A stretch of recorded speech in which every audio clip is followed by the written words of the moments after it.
Boa noite, ouvinte do Gato da Madrugada. Espero que você esteja bem. E caso não esteja, que esse vídeo possa te ajudar de alguma forma. Hoje eu trago para vocês a continuação do conto de Edgar Allan Poe, Os Crimes da Rua Morgue. Eu somente podia concordar com toda a Paris ao considerá-los um mistério insolúvel. Não havia maneira através da qual fosse possível identificar o assassino. Não podemos julgar os meios, disse Dupin, a partir de um exame tão superficial. A polícia parisiense, que é tão exaltada por sua argúcia, é esperta, mas nada mais do que isso. Não existe método em seus procedimentos, além de método sugerido pela inspiração do momento. Desfilam uma série de medidas tomadas a fim de satisfazer ao público, mas muitas vezes estão mal adaptados aos objetivos propostos. Os resultados que eles têm obtido não deixam de surpreender com uma certa frequência, mas na maior parte são obtidos por uma simples diligência e grande atividade. Quando faltam essas atividades, seus esquemas falham. Vidocq, por exemplo, além de saber adivinhar, era um homem perseverante, porém desprovido de um pensamento educado. Ele errava continuamente pela própria intensidade de sua investigação.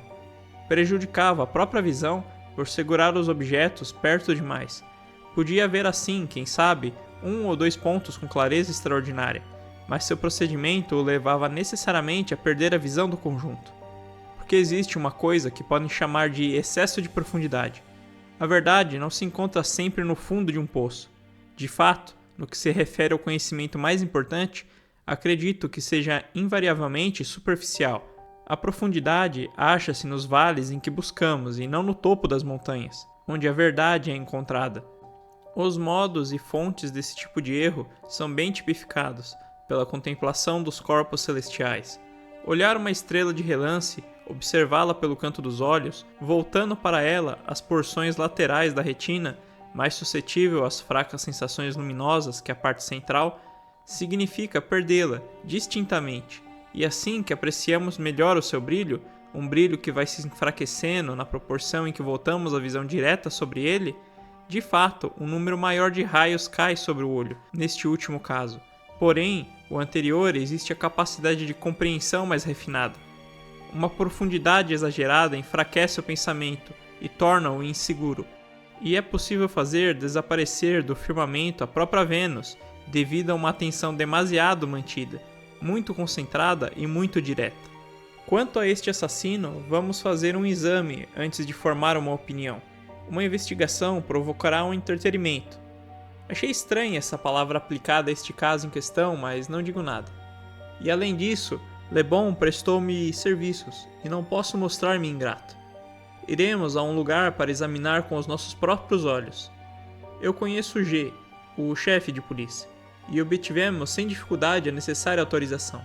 Depois fomos direto à Rua Morgue. É uma dessas miseráveis passagens que ligam a Rua Richelieu à Rua Saint-Roch. Fomos na parte da tarde e chegamos em 1 hora bastante avançada, porque este bairro é situado em uma grande distância de onde residimos. Encontramos logo a casa porque havia uma imensidade de pessoas que contemplavam do outro lado da rua com uma curiosidade doentia. Era uma casa como todas as de Paris, com um portal largo e num dos lados um nicho quadrado, envidraçado com uma armação móvel que representava a cabine do porteiro. Antes de entrarmos, subimos a rua, viramos numa alameda e passamos pelas traseiras da casa. Dupin, entretanto, examinava os arredores, bem como a própria casa, com uma minuciosa atenção cujo objetivo eu não podia adivinhar. Voltamos à frente, tocamos, apresentamos a nossa identidade e os policiais permitiram a entrada. Subimos até o quarto onde tinha encontrado o corpo da menina L'Espanaye e onde permaneciam ainda os 2 cadáveres. A desordem do quarto tinha sido desrespeitada, como é costume fazer-se em semelhantes casos. Não vi nada mais do que tinha constado na Gazeta do Tribunaux. Dupin analisou minuciosamente tudo, sem exetuar os corpos das vítimas.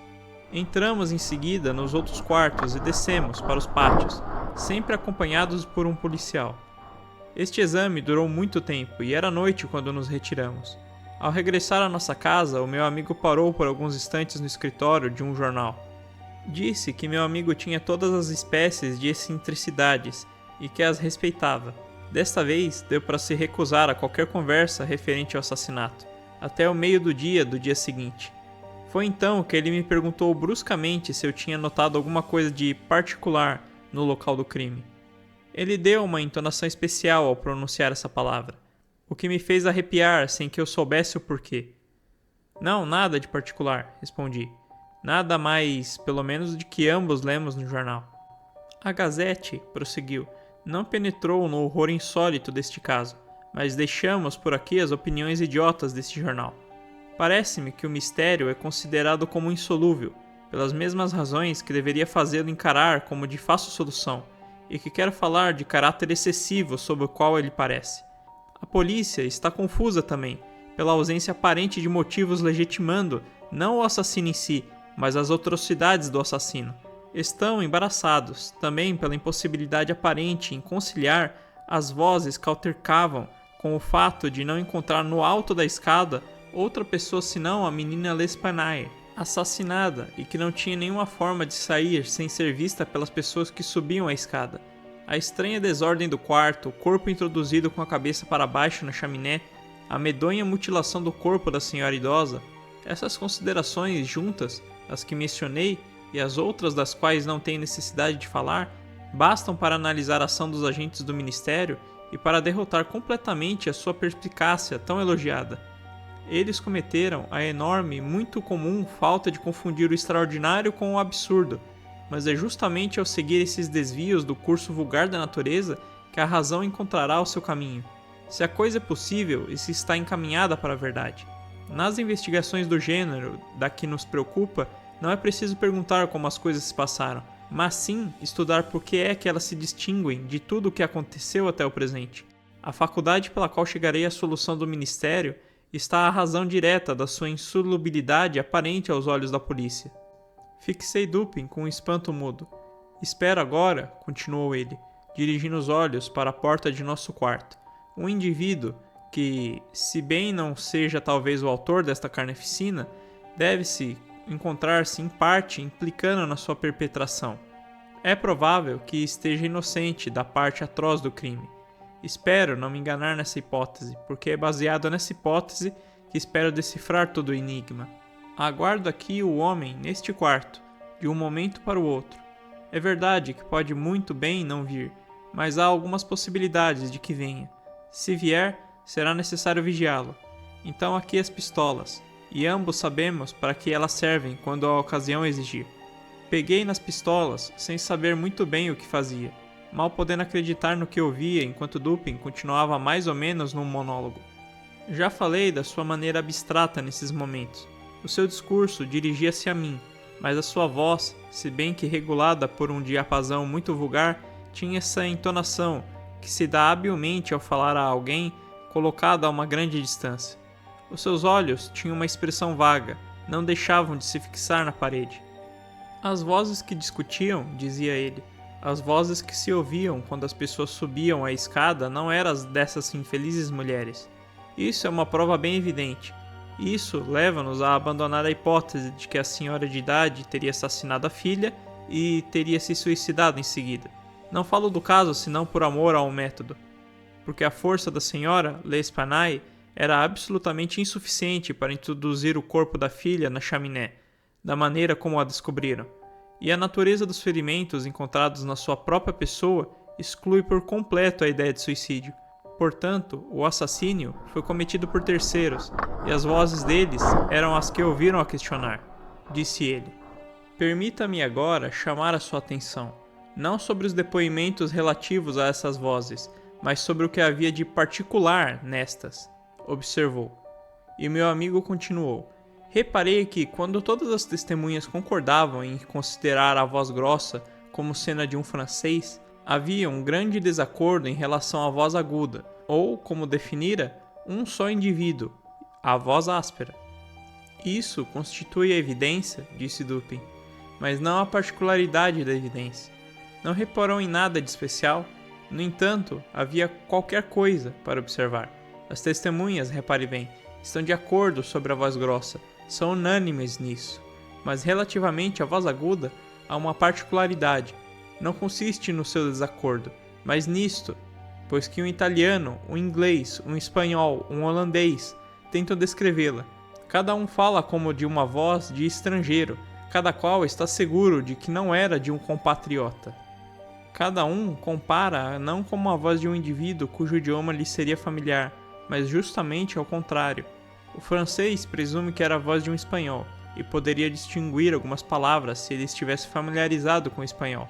O holandês afirma que a voz era de um francês, mas está estabelecido que a testemunha, não sabendo francês, foi interrogada por meio de um intérprete. O inglês pensa que era a voz de um alemão, e ele não compreende o alemão. O espanhol está absolutamente certo de que era a voz de um inglês, mas não julga apenas pela pronúncia, porque não tem nenhum conhecimento de inglês. O italiano crê que é a voz de um russo, mas nunca conversou com uma pessoa da Rússia, lembrou Dupin. Um outro francês, no entanto, difere do primeiro, e está certo de que era a voz de um italiano, mas não tendo conhecimento desta língua, faz como o espanhol, certificando-se pela pronúncia.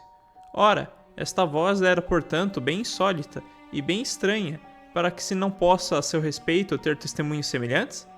Uma voz cuja entonação alguns cidadãos de 5 partes da Europa não puderam identificar?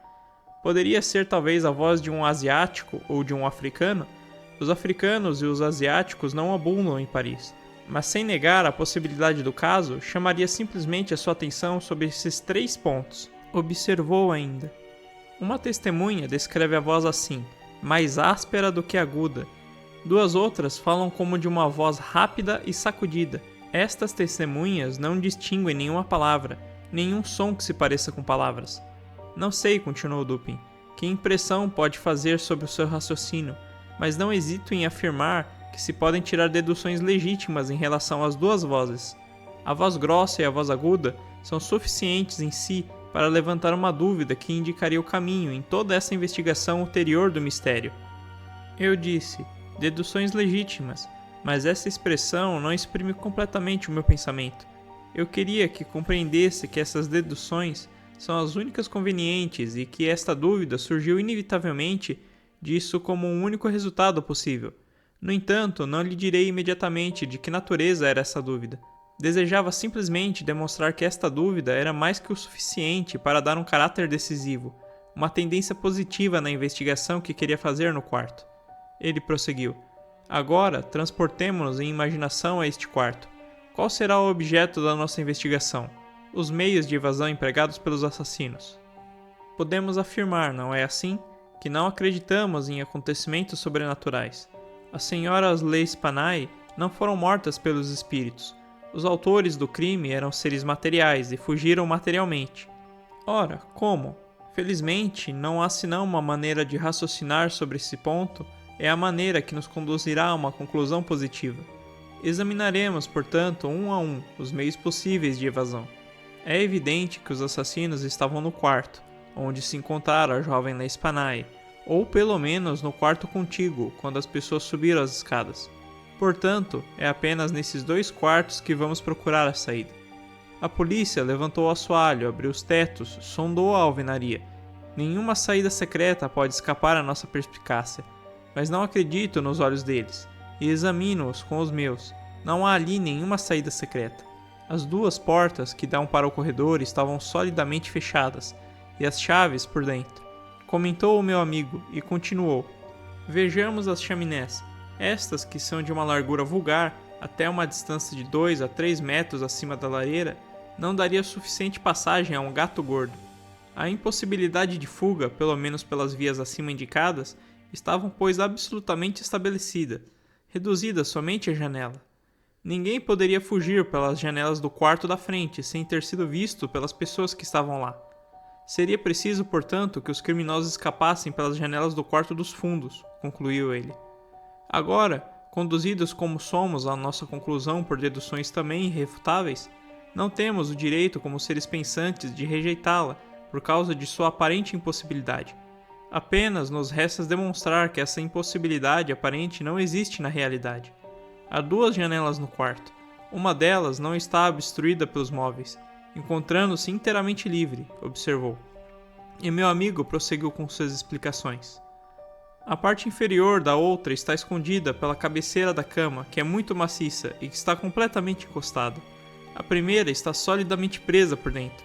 Ela resistiu aos esforços mais violentos daqueles que tentaram levantá-la. Fizeram um grande buraco com uma broca no caixilho e acharam um prego enorme enterrado quase até a cabeça. Ao examinar a outra janela, encontraram cravado um outro prego semelhante. A polícia ficou desde então plenamente convencida que nenhuma fuga tinha sido efetuada por essas formas. Portanto, considero como supérfluo retirar os pregos e abrir as janelas. O meu exame foi um pouco mais minucioso, e isso, pela razão que lhe dei há pouco, aconteceu que eu já sabia ser necessário demonstrar que a impossibilidade não era apenas aparente. Continuei a raciocinar assim. Os assassinos tinham se evadido por uma das janelas. Sendo assim, eles não podiam ter pregado os caixilhos por dentro, como os encontraram em considerações que, pela sua evidência, limitou as investigações da polícia nesse sentido. No entanto, esses caixilhos estavam bem fechados. Era preciso fechar-se por si mesmos. Não havia forma de escapar a essa conclusão. Dirigi-me para a janela que não estava pregada. Tirei o prego com alguma dificuldade e tentei levantar o caixilho. Resistiu a todos os meus esforços, tal como eu já esperava. Havia, portanto, uma mola escondida. Empurrei-a e, satisfeito com a minha descoberta, abstive-me de levantar o caixilho. Tornei a colocar o prego no lugar e examinei-o atentamente. Uma pessoa, ao passar pela janela, podia tê-la fechado e a mola teria feito a sua obrigação, mas o prego não teria sido novamente colocado. Essa conclusão era clara e limitava ainda o campo das minhas investigações. Era preciso que os assassinos tivessem fugido pela outra janela. Supondo, pois, que as molas dos caixilhos fossem semelhantes, como era provável, era preciso, no entanto, encontrar uma diferença nos pregos, ou pelo menos na maneira como eles tinham sido fixados.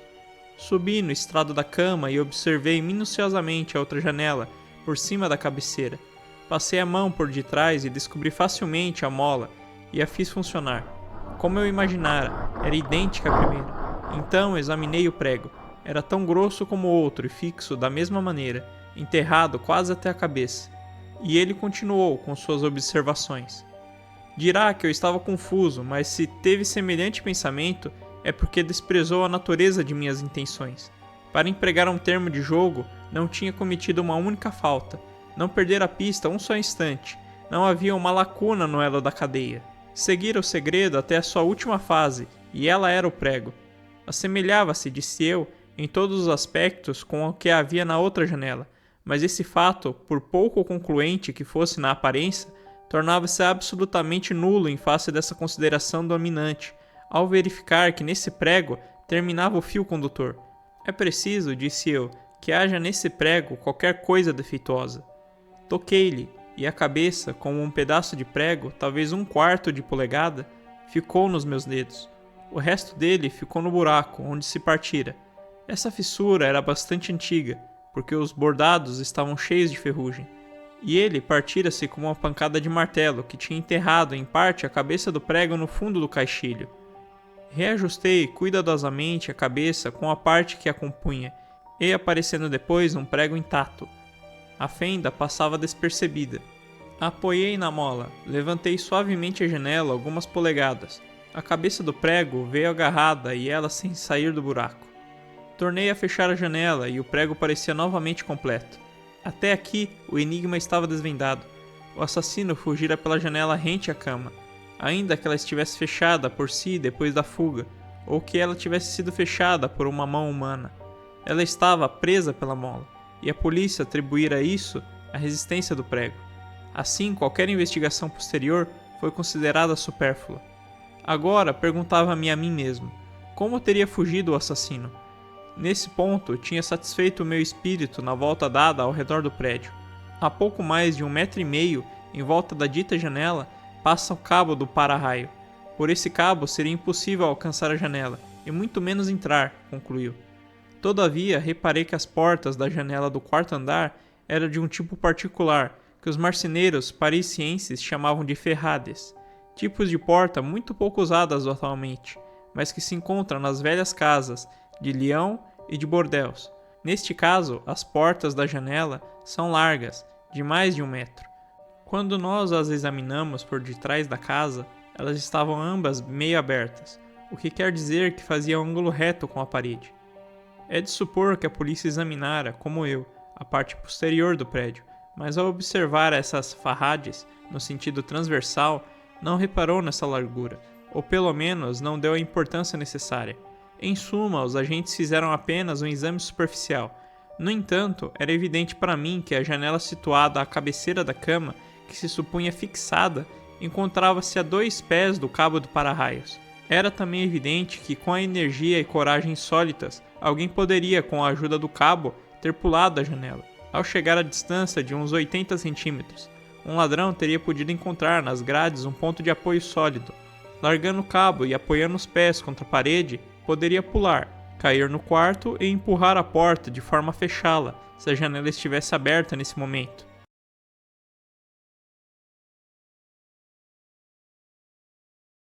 Obrigado por ouvir até o final. Curta e compartilhe para apoiar essa iniciativa.